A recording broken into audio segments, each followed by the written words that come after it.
ఒక నల్లని బానిసకు అనుకోకుండా వజ్రం దొరుకుతుంది. ఎవరు చూడనప్పుడు దాన్ని నోట్లో పెట్టుకున్నాడు. కానీ సెక్యూరిటీ గార్డ్ గన్తో కాల్చివేశాడు. కొద్దిసేపటికి వేరొక నల్లవాడికి వెలకట్టలేని గులాబీ వజ్రం దొరుకుతుంది. అతను భయంతో పాటు ఆనందంగా ఉన్నాడు.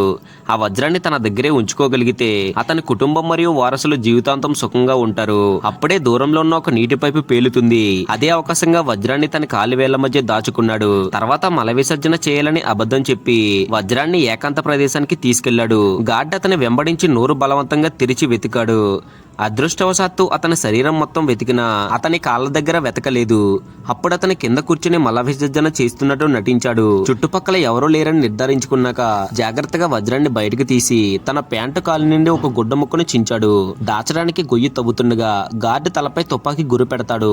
నన్ను చంపేస్తారని అనుకుని వజ్రాన్ని అప్పగించబోతుండగా ఒక పేలుడు సంభవించింది. గార్డ్ అప్పటికే చనిపోయాడని చూసి అదే అవకాశంగా తీసుకుని వజ్రంతో పారిపోతాడు. గైస్, ఈ రకంగా మూవీ చాలా ఇంట్రెస్టింగ్ ఉంటుంది. మూవీ నేమ్ కామెంట్ బాక్స్ లో ఇచ్చేసా, అందరూ కూడా వెళ్ళి చెక్ చేయండి. బై ది వే, వీడియో నచ్చితే ఒక్క లైక్ చేయండి చాలు.